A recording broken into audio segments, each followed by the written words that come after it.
मित्रांनो, तुमच्या घरात जर पैशाची कमी असेल तर तुम्ही रोज हे कामं करावीत.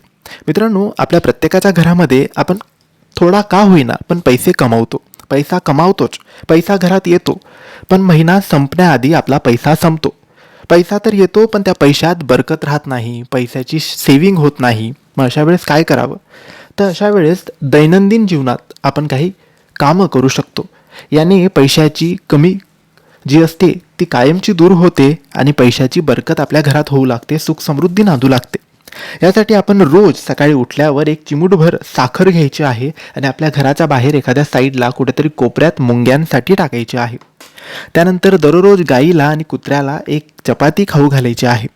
घरात श्रीयंत्राचे स्थापन करायचे आहे आणि महालक्ष्मीच्या वारी शुक्रवारी घरातल्या मुख्य महिलेने उपवास करायचा आहे आणि दररोज घरात त्या श्रीयंत्राचे पूजन सुद्धा झाले पाहिजे.